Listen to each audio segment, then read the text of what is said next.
President of the Republic of Ghana, and Commander-in-Chief of the Armed Forces.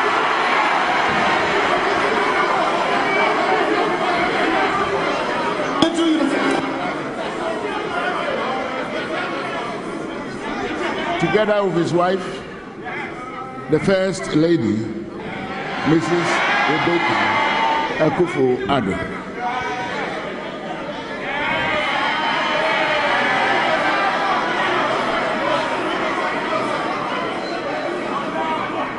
We also receive with great pleasure His Excellency, the Vice President,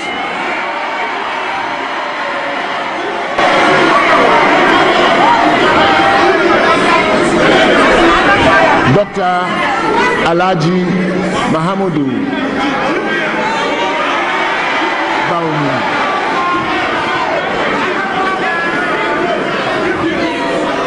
and his wife, Mrs.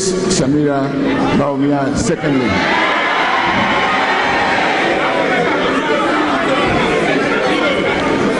May I respectfully acknowledge the presence of my Lord, the Chief Justice, Mrs. Sophia Akufu, and other justices of the Superior Court of Ghana. It is with great pleasure that we also welcome the former President of the Republic, Flight Lieutenant Jerry John Rawlings, and his wife,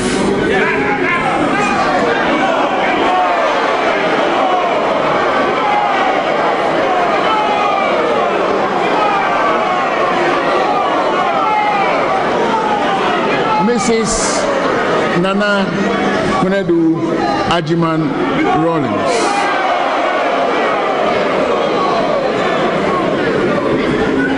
We acknowledge the presence of former President John Kufuor,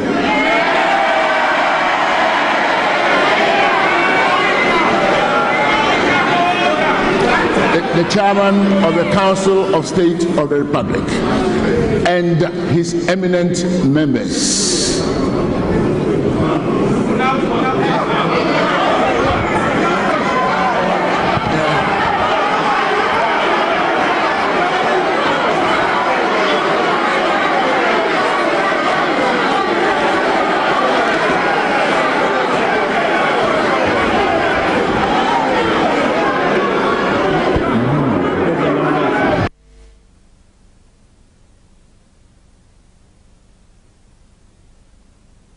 It is with great pleasure that we also welcome former President Mahama'S.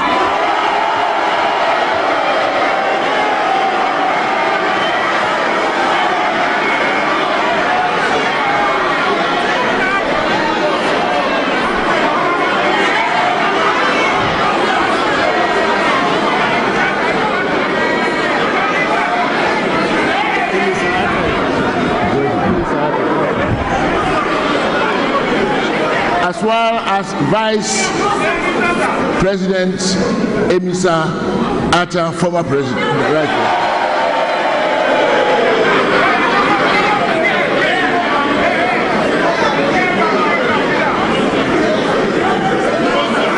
In fact, presidents past and present, this is a clear example of the fact that our republic is growing.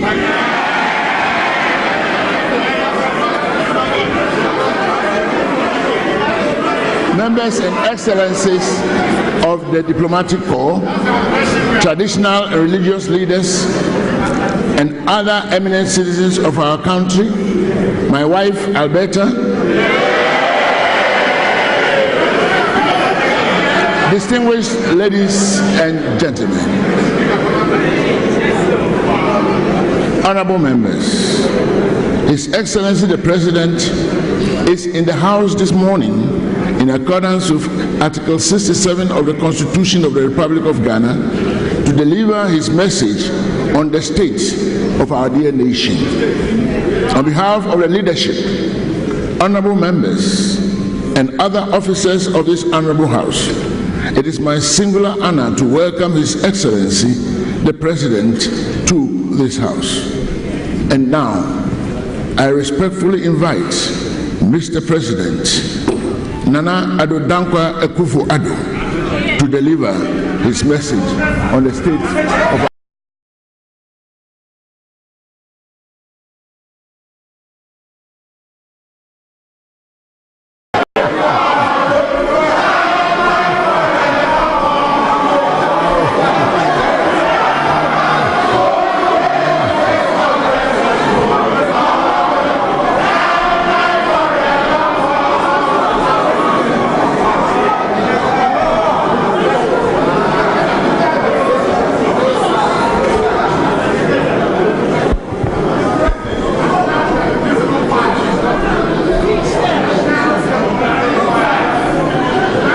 Mr. Speaker,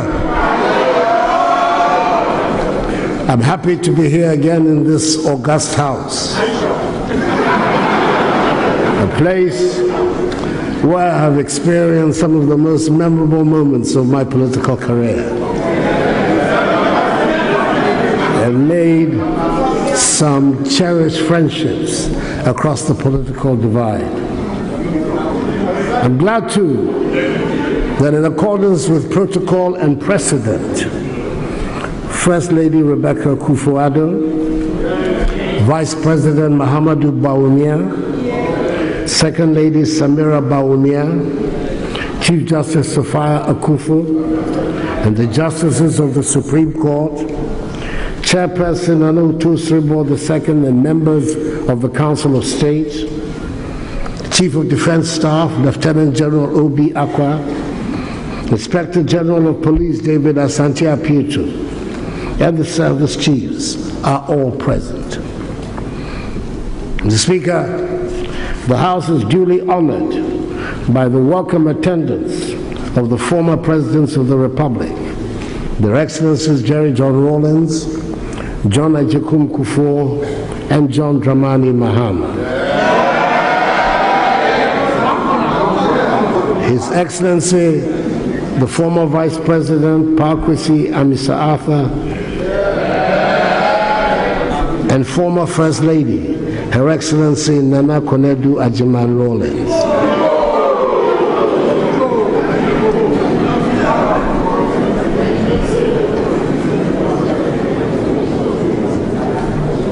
Speaker, that is the way of the world. The founder of the party today is no longer recognized by members of the party.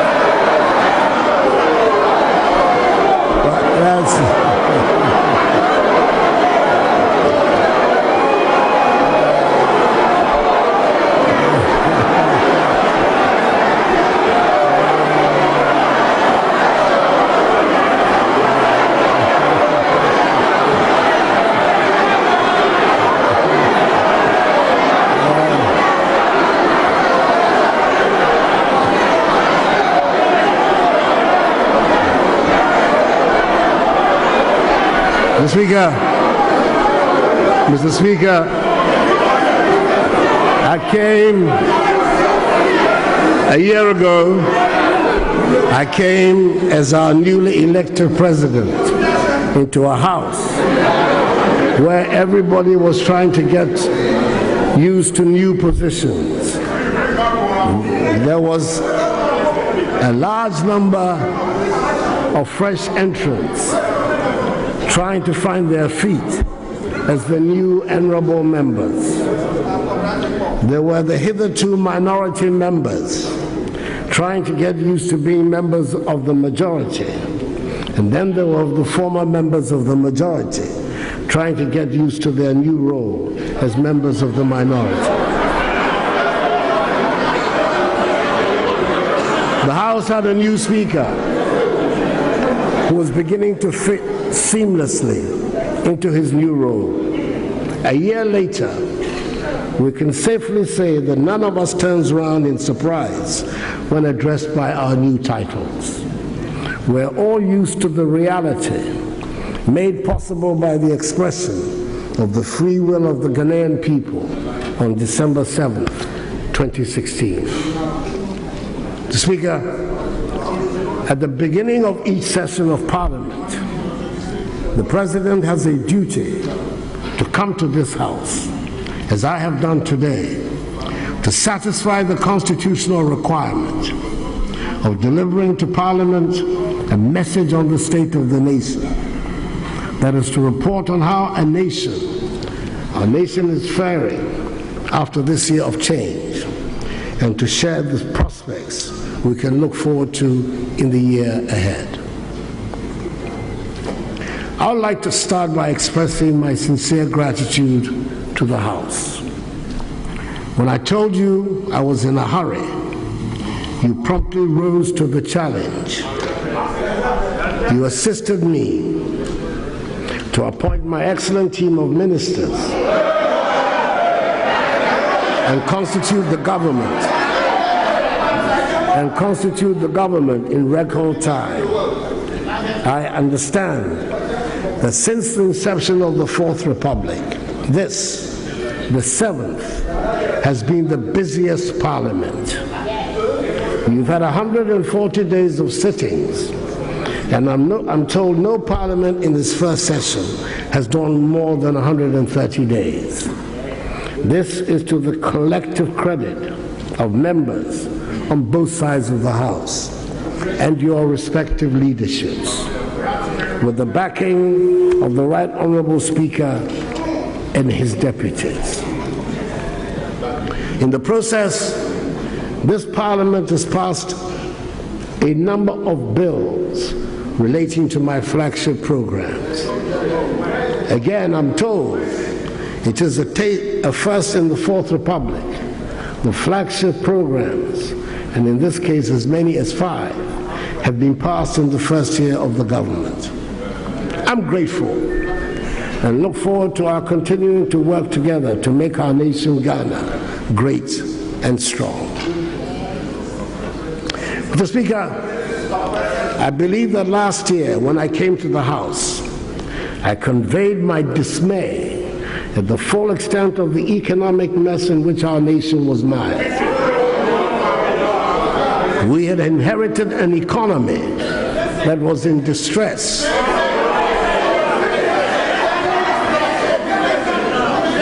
choked by debt, and with macroeconomic fundamentals in disarray. You will recall, Mr. Speaker, that I said, quote, we would have to implement some tough, prudent and innovative policies to get us out of the financial cul-de-sac we were in. I made some brave predictions. I said we would reduce significantly the budget deficit, and I said that at the same time we would grow and expand the economy. I'm glad to be able to report, Mr. Speaker, that the economic management team, under the stellar leadership of the strong, brilliant economist, Vice President Mahama'S, has risen to the challenge, and the hard work is beginning to show positive results. We have reduced taxes. We are bringing down inflation and interest rates. Economic growth is increasing from the alarming 3.6% at December 2016 to 7.9% in our first year. And the indications are that it will be even better this year. We have increased our international reserves, maintained relative exchange rate stability, reduced the debt to GDP ratio and the rate of debt accumulation. We have paid almost half of arrears inherited. And crucially, we are current on obligations to statutory funds. I'm also pleased to report that the 3-year IMF-supported extended credit facility program, begun in 2015, comes to an end this year. The relatively good macroeconomic performance in 2017 will strongly support our successful completion of the IMF program. We are determined to put in place measures to ensure irreversibility and sustain macroeconomic stability so that we will have no reason to seek again the assistance of that powerful global body. Mr. Speaker, we restore teacher and nursing training allowances.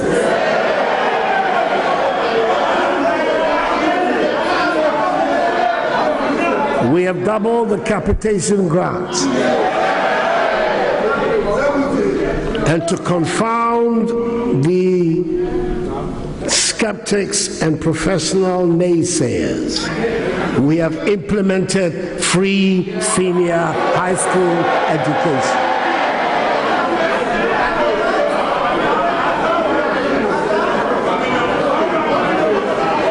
It has enabled 90,000 more students gain access to senior high school education in 2017 than in 2016. Mr. Speaker, we have nevertheless been able to meet my promise made last year to the House and reduce the fiscal deficit from 9.3% to an estimated 5.6% of GDP. As I promised, our economists have found imaginative ways to deal with the oppressive debt situation. This has brought some relief, and the annual average rate of debt accumulation, which in recent years has been as high as 36%, has declined to 13.6% as of September 2017. As a result, the public debt stock as a ratio of GDP is 68.3%, against the annual target of 71% for 2017 and end 2016 actual figure of 73.1%. As a result of appropriate policy and the normalization of the power situation in the country, they have also engineered a spectacular revival of Ghanaian industry from a growth rate of -0.5% in 2016 to 17.7% in 2017. Mr. Speaker,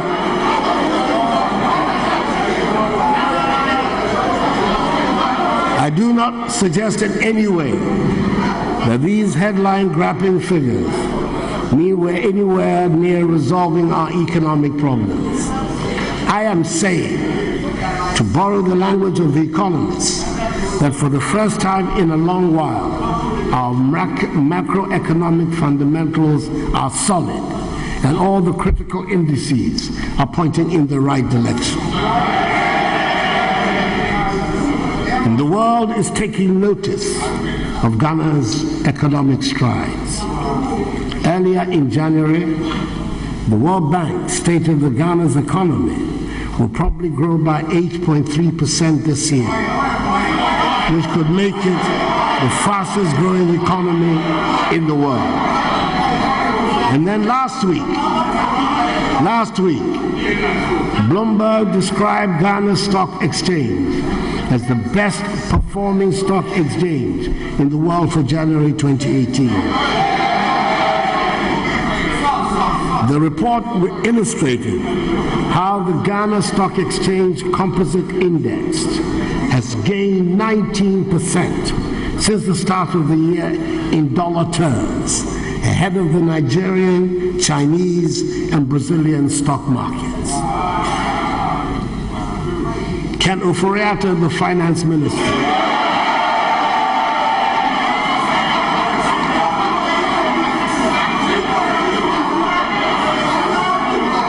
Mr. Speaker, it's important that Hansard records me. Keno Furiata, the finance minister, is proving to be a national asset.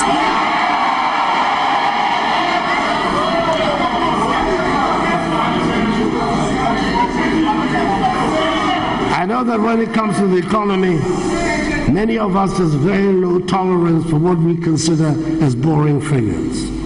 And we do not see that they affect the reality of our everyday lives. But as I said earlier in the year, this current set of boring figures happens to spell good news for our economy. There are figures that the most innumerate among us can relate to, and which can hardly be described as boring. I refer to the figures that emerge when you look at the difference between sole sourcing of government procurement and opening it to tender.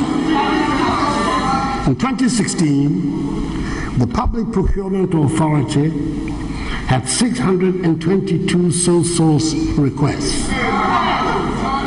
597 of that number, i.e. 98%, were approved, and there were 25 rejections. There were 592 requests made for restricted tenders, and 587, 99.15%, were approved, and there were 5 rejections. A grand total of 0 savings was made. In 2017, my first year in office, 394 sole sourcing requests were made, out of which of 223, 56.6% were approved,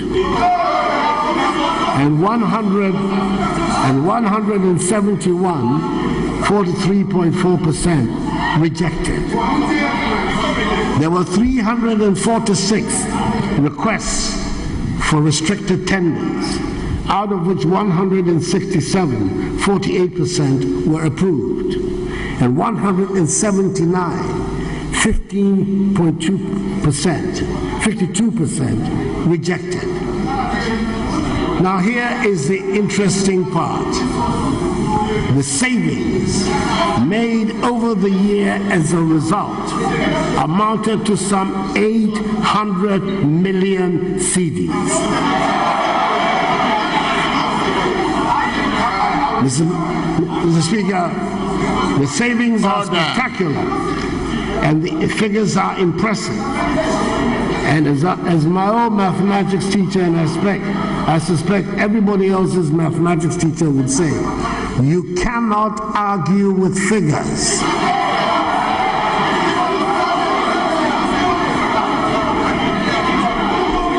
We have taken the lessons to heart and continue to improve upon the government procurement process. I said I would protect the public purse, and that is exactly what I am doing.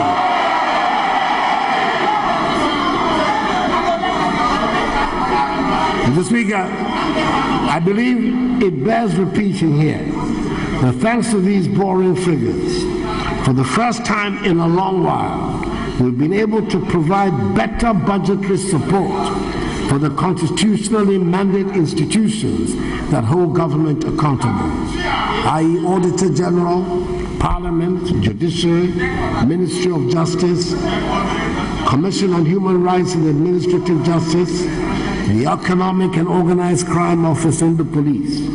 Again, nowhere near the levels we would all like. But when you are starting from inside a deep hole, it takes a while to make an impression on the ground.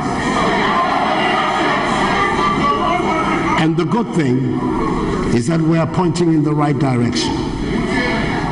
Mr. Speaker, thanks to the diligence of the hard-working Minister for Employment and Labor Relations, the Honorable Ignatius Bafo-Ewia, MP for Sunyani West, we have been able to transfer some 3.1 billion cedis of Tier 2 pension funds into the custodial accounts of the pension schemes of the labor union.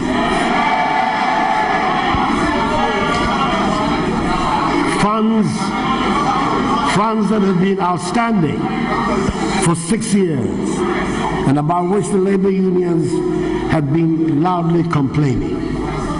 As a result of engagements with organized labor, we ensured that the national daily minimum wage was determined and approved before the laying of the 28th budget by the Minister for Finance.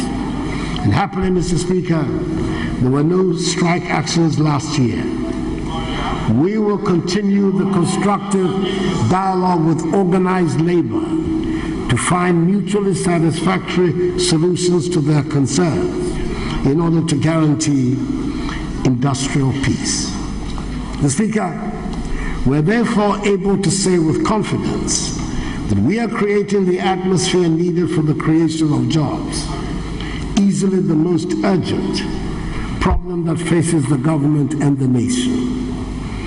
We have put in place the structures to help small and medium-scale enterprises and budding entrepreneurs through the challenging startup years. The availability of cheaper credit is good news for business in general and means better prospects for jobs. Mr. Speaker, the subject of job creation has to be at the top of my agenda. The number of young people who cannot find work is staggering and a threat to our national security. I'm determined to work to guarantee and secure the future of the young men and women of our country.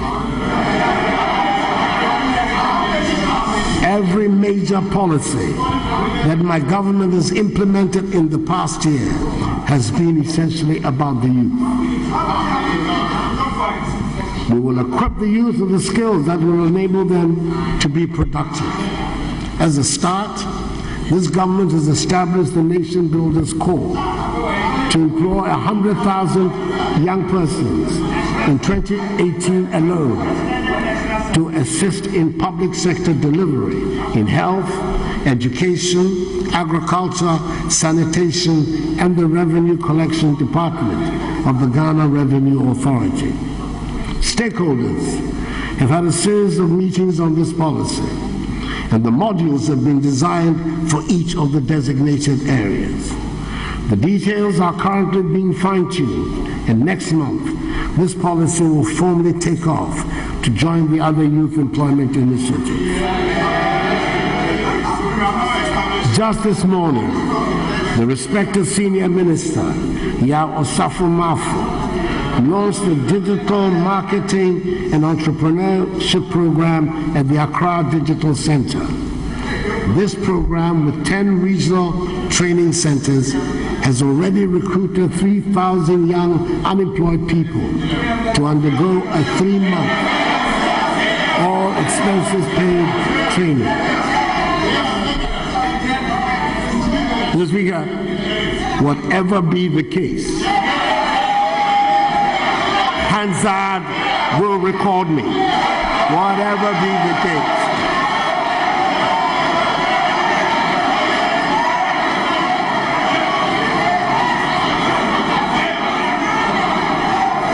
I'm happy to announce that EcoBank Ghana Limited has already offered to engage all 3,000 young people after the training program. This is just the tip of the iceberg. Mr. Speaker, for years we have all talked about the need to open up our country.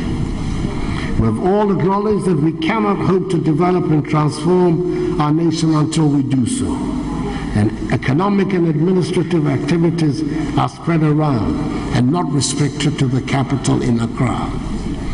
We have taken the clear and unambiguous mandate given to this government by the people of Ghana as a spur to take some of these long-promised actions, indeed, to open up our country and transform our economy. This year, we are determined to take the decisions that will change the destiny of our country. On the first working day of this year, I signed into law the Act setting up the development authorities. Mr. Speaker, the creation of these authorities marks a fundamental change in how part of the development budget, i.e. the equivalent of $1 million per constituency per year, is going to be spent in our country. Local people will make the decision on what their greatest needs are and direct the funds to those areas. Luckily, there's some consensus on what constitutes the basic infrastructure needs in all communities, and we expect a smooth takeoff in the work of these authorities. We're asking that everybody is guided by the priorities set up in the NPP manifesto, on which we fought and won the mandate of the Ghanaian people. We expect, for example, the provision of water and toilets to feature prominently on the agenda of the development authorities, until those two items can be taken off the must-do list of all constituencies around the country. 60 years after independence, the least we can and should do is to make sure that every Ghanaian has access to water and toilet facilities. Mr. Speaker, the state of sanitation in our cities is wholly unacceptable.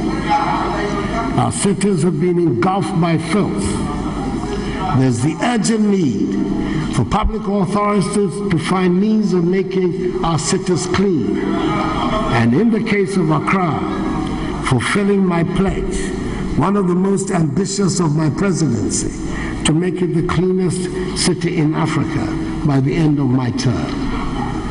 Government is working with various private sector authorities to tackle this major challenge with strategies that are intended to effect a change in our attitudes towards waste generation, as well as to improve dramatically our methods of waste management. This will be complemented by the strict enforcement of sanitation rules and regulations. Urgent attention will begin to clearing of rubbish all around the country. Apart from the systematic efforts being made to resolve the legacy of inherited debts in the sector, government will spend this year an amount, exceptionally, of 200 million cedis to address the vexed issue of sanitation. I'm confident that by the time I come back next year, God willing, an appreciable improvement would have been made in the sanitation situation in the country. Mr. Speaker, there have been a number of ambitious decentralization exercises in this country. We're currently engaged in the very big exercise of creating new regions. It is a long and rather complicated process. We are in uncharted territory, but all the indications are that it is going well. And I've been impressed to see political opponents come together to argue, for example, the case for the creation of an Uti or North Volta region. It is not often you see the veteran statesman, Dr. Obeda Samoa, the vocal Mr. Kofi Adams, and the Volta Regional Minister, Dr. Archibald Lecha, on the same side in a public argument. This portends well, and I believe this exercise will be a success, especially as it is being undertaken with scrupulous adherence to the teachings of the Constitution in this sensitive area, under the skillful direction of the experienced Minister for Regional Reorganization and Development, Honorable Dan Butchie, MP for Okre. Mr. Speaker, yet another ambitious decentralization exercise is the expansion of full democracy to local government. A critical step to this end is the direct election of metropolitan, municipal, and district chief executives on a partisan basis. It is a firm manifesto commitment of the new patriotic party. Further, my discussions with the nation's leaders, including the former presidents of the Republic, convinced me that it is a step that we must take. The constitutional impediment to this, in Article 55 of the Constitution, an entrenched clause, must therefore be removed. To ensure the judicious use of the country's resources, I propose that the constitutional processes for a referendum should be initiated in such a manner that the holding of the referendum will take place at the same time as next year's district assembly elections.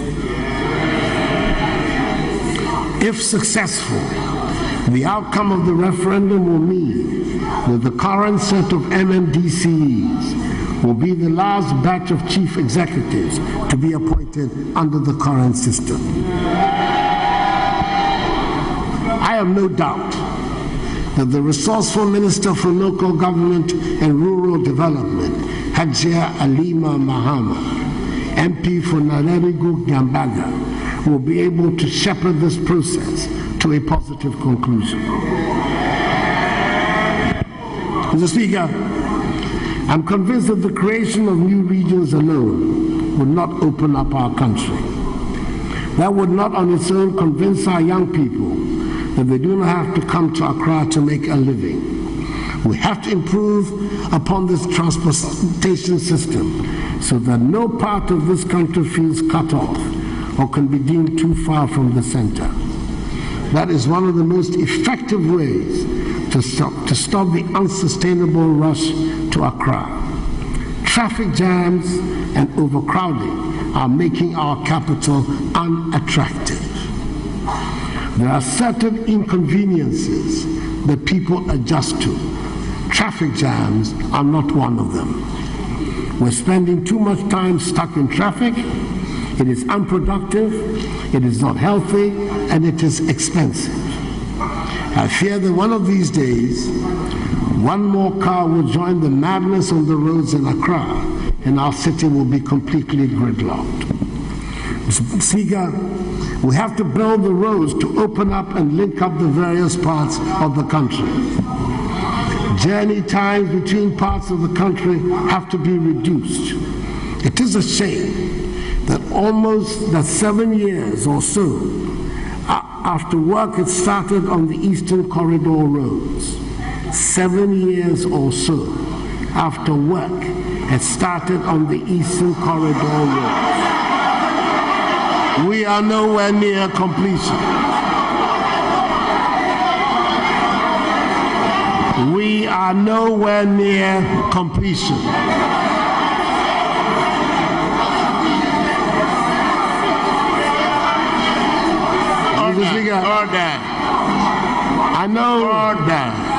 I know from my experience here last year that many members of the minority are allergic to facts, but facts will be stated for the benefit of Hansa, whatever be the case. And yet this is a strategic road that will provide a much shorter and cheaper link between the northern and southern parts of our country and a suitable alternative road for our landlocked neighbors. Unfortunately, this network of roads has suffered from deliberate, unproductive propaganda. It is hard to believe that at a time when cocoa prices were going down, contracts were awarded for 3 sections of the road to be funded by Cocoa Board. It comes as no surprise. It comes as no surprise that Cocoa Board has issued directives to suspend work on all 3 sections, which come up to almost 100 kilometers. Mr. Speaker, we are determined to find the needed resources to complete the Eastern Corridor roads.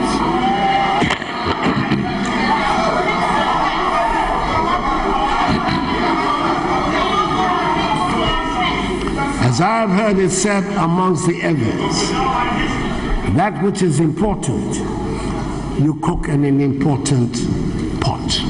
Mr. Speaker, Nuvevela Wodani Me Ezeveveme.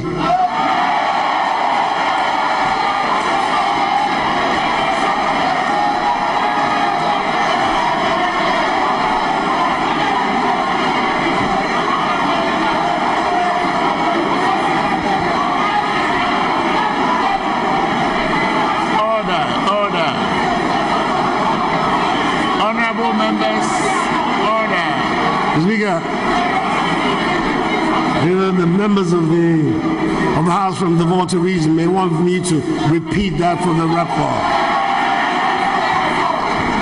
Nuvevela Wodani Le Ezeveveme.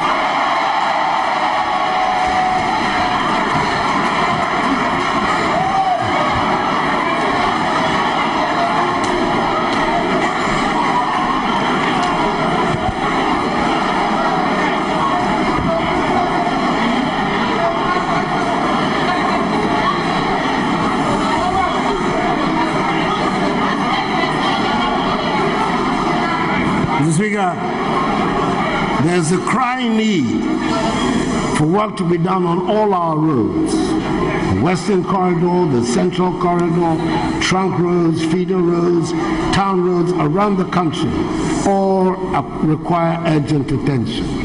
We're determined to bring our road network to a befitting status, and this year we shall witness much more activity on the roads. In our current economic circumstances, we're turning our attention to private sector participation to raise the funds to do what needs to be done. I must make mention of the work being done to restore the Accra-Tema motorway to its iconic status. With help from Japan, a loyal friend of Ghana, work is starting to build a 3-tier interchange at the motorway roundabout, and the plans for expansion into a 6-lane motorway will be implemented this year. Mr. Speaker, if we are to open up our country, we have to build a safe, fast, and reliable railway network. Last year, I made a brave assertion in this House by stating that the Takoradi to Paga Railway would be initiated in the year 2017. I'm happy to report that we are making progress.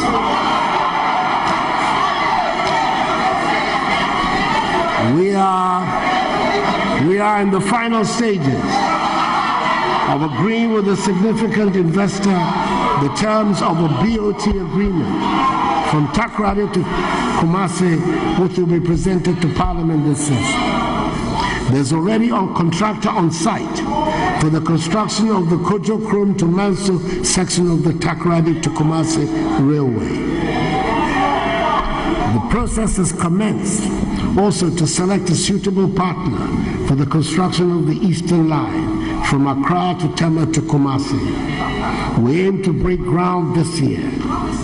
The central spine from Kumasi to Paga is also receiving attention, and consultants have been engaged to advise government on the best model for the development of the line. Mr. Speaker, but those which will be fulfilled, unlike some promises we know from the past, these ones are in the process of being fulfilled. Mr. Speaker, with reference to the Ghana and Burkina Faso rail interconnectivity, the two countries are in earnest discussions as to the realization of the project. There are fortnightly meetings, either in Accra or Ouagadougou, and we are confident the deliberations will conclude and actual construction will commence by the third quarter of the year. Mr. Speaker, I know I'm not saying anything new exactly. Every government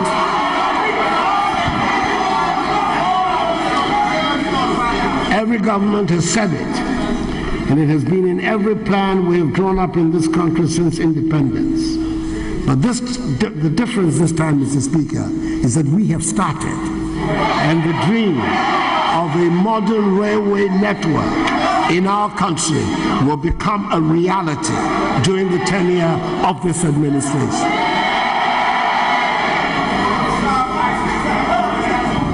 Mr. Speaker, a modern, reliable network of roads, railways, water transport, and airports will transform our country. And I'm delighted to note that fresh enthusiasm has entered the aviation sector under the guidance of the dynamic Minister for Aviation, Cecilia Abdadapar, to look at all parts of the country by air. Mr. Speaker, the advance of technology means we can reach people and get a lot done without much physical movement.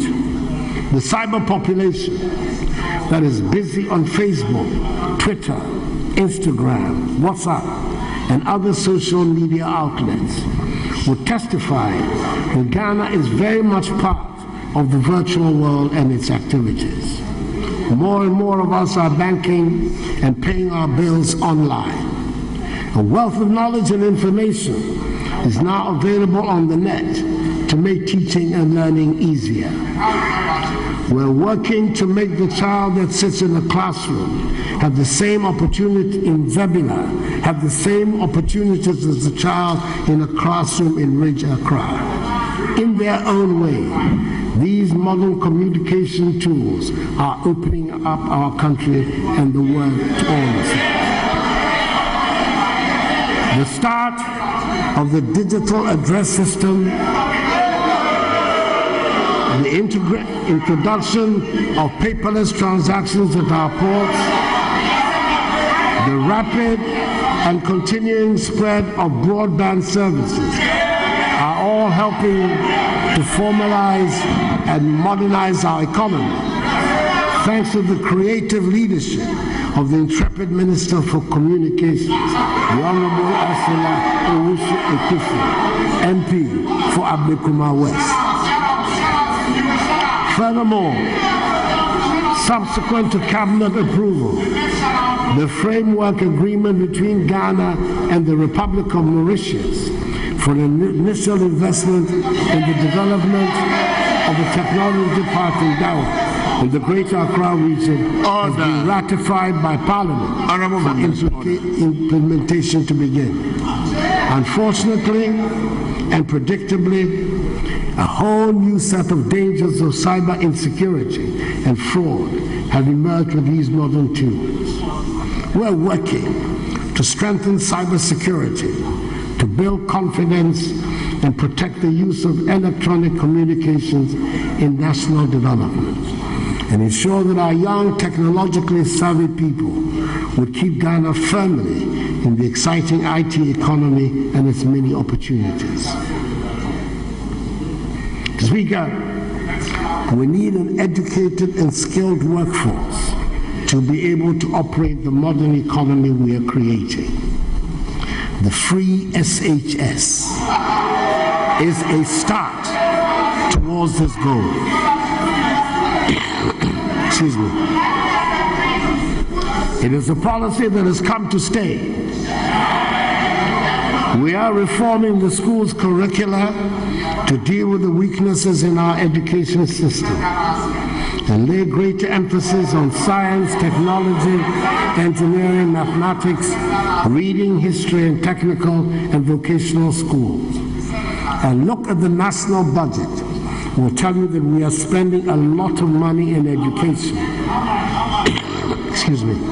And I'm certain that it is a worthwhile investment, brilliantly supervised by that charismatic Minister for Education, Honorable Dr. Matthew Preku Prempeh, Member of Parliament from Manhyia South.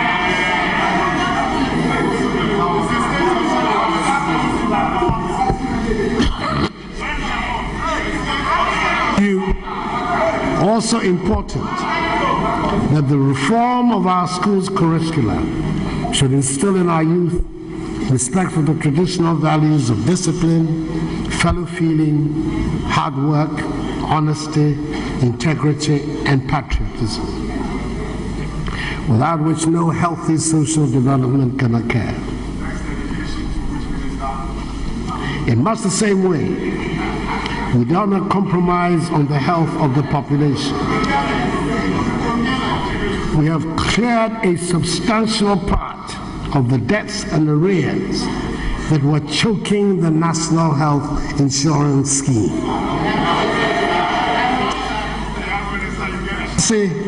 Courtesy of the prudent management of the able chartered accountant, Health Minister Honorable Kwaku Agyeman-Menu, MP for Lamar Central. This has led to the revival of the NHS and the renewal of respect for the NHS card.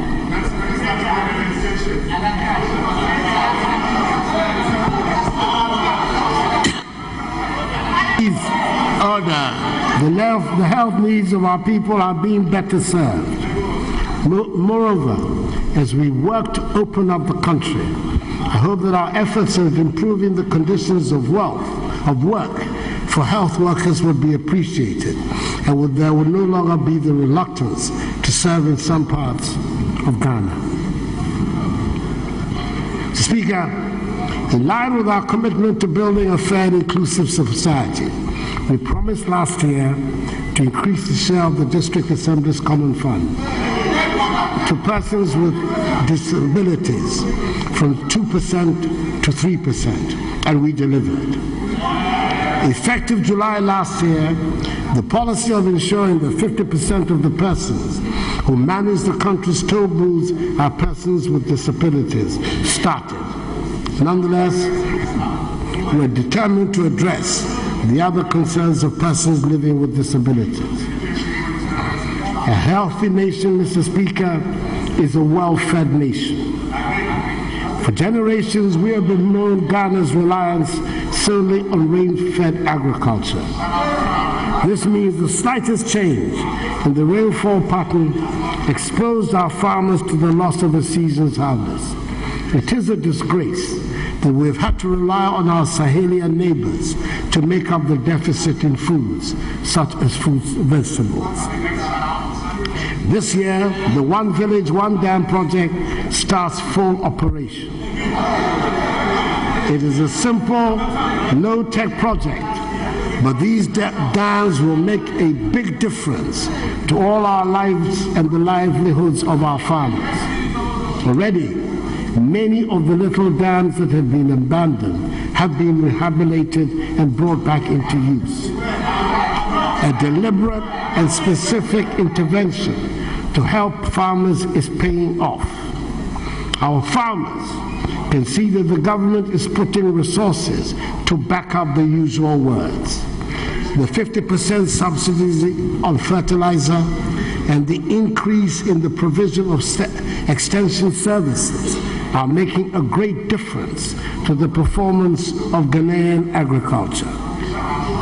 Under the Planting for Food and Jobs scheme, we're witnessing a fresh interest in farming.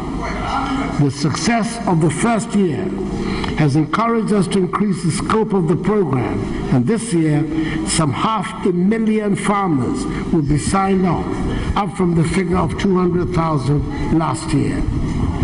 That champion of Ghanaian farmers, the Minister for Food and Agriculture, Dr. Owusu Efri Akuto, is doing a yeoman's job. Mr. Speaker, fishing in our country, an industry that provides a living for 10% of the population, has been bedeviled by many problems in the past. The fishing harvest has gone down dramatically, and we have had to depend more and more on imported fish. We have started work to tackle these problems. This past year, we made sure that the close season was respected, not just by the industrial tuna vessels, but also by the trawlers. We will adhere to this policy for the foreseeable future, which should help us replenish our depleted stocks. More effective measures are being taken against illegal, unreported, and unregulated methods of fishing. We have also instituted measures to avert pre-mixed diversions, and strict auditing of landing beaches are now in place. I can state that since November, there's been no report of pre-mixed diversion. A marked improvement from the past. Mr. Speaker, I believe that the future lies in the promotion of aquaculture, and we have set about it with a lot of enthusiasm. We have identified 100 dams in 5 regions across the country: Upper East, Upper West, Northern, Volta, and Western, and stocked them with fingerlings. This is the start of big things to come, due to the efforts of the forceful Minister for Fisheries and Aquaculture, Honorable Elizabeth Afule-Quaye, MP for Krobo. Mr. Speaker, agriculture forms the backbone of our flagship One District, One Factory program. The majority of the proposals that have been evaluated and accepted for support under the scheme are agro-based. It is food processing, after all, that has been the takeoff point for industrialization in most developed countries. It also fits in with our determination to open up our country and make jobs and facilities available in all parts of the country. Mr. Speaker, problems associated with our environment and the galamsey phenomenon have taken up a lot of the time and energy of this government. The fight against galamsey is being spearheaded by a high-powered interministerial committee led by the globally acclaimed Ghanaian scientist, Professor Kwabena Frimpong-Boateng, Minister for Science, Technology, Environment and Innovation, supported by the indefatigable Minister for Lands and Resources and Natural Resources, John Peter Anewu. This committee is waging a valiant struggle to bring the galamsey phenomenon under control. His work has received, thankfully, the wide support of the media. Mr. Speaker, we have had to ban small-scale mining for the past 9 months. We acknowledge that the banning of small-scale mining cannot be the long-term solution in a country such as ours, which is blessed with so many minerals. But as the saying goes, desperate situations call for desperate remedies. We cannot look on as our very existence as a country is put in jeopardy and our water bodies, forests, and landmass are destroyed. Even with the ban, it has been a never-ending battle with the galamseyers, and I'm sure the House will want to join with me in paying tribute to the members of our forces in the Operation Vanguard that are protecting our environment. They are Ghanaian patriots of the first order. We have started various schemes to find sustainable alternative sources of income for the galamseyers. Mr. Speaker, nothing will ever equate the attraction of the search for gold or diamond, and maybe the drama of actually finding some. But this generation of Ghanaians dares not preside over the destruction of our lands. The state of our rivers and forests remains a great cause for worry, and it is our sacred duty to protect them. I hope I can count on the total support of the House to help nurse our degraded lands and rivers back to health. I'm equally grateful to those chiefs who have supported the fight against galamsey. My government will continue to reach out to our traditional rulers so that together we can address pressing issues facing our nation and its peace and stability. Mr. Speaker, there is relief in some areas. and I refer specifically to the spectacular improvement in our power supply problems. A lot of hard work has gone into easing the intolerable debt situation that threatened to paralyze the energy industry. We still have problems with the cost of power, and we're working to put Ghana at a competitive advantage. We intend to find private sector operators to buy into the state-owned thermal plants and inject the capital needed to bring power tariffs down for both domestic and commercial consumers. The most reliable and ultimately cheapest answer to our power needs lies with renewable energy sources. We should promote and enthusiastically encourage investment and use of renewable energy. I'm sure that the House shares my relief that Dumso is no longer part of our everyday lexicon.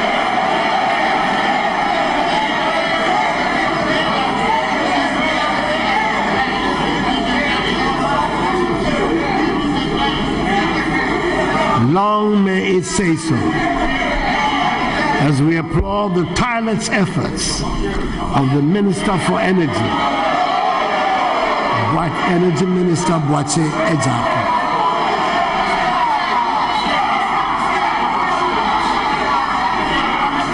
The Speaker, the safety and security of our people are at the heart of all that we do. Ghanaian citizens have a right to expect to go about their daily lives in an atmosphere of peace. A Ghanaian has a right to expect that those who break the law must be subject to the sanctions laid down under the law. The police, the prosecution services, and the judiciary owe it to all of us to make us feel and be safe. I do not need to repeat that crime wears no political colors, and I'm certain that message has gone down to all. So, Mr. Speaker, the law enforcement agencies will crack down hard on all those who would disturb the peace of our nation. We will give the police the resources they need to do their job.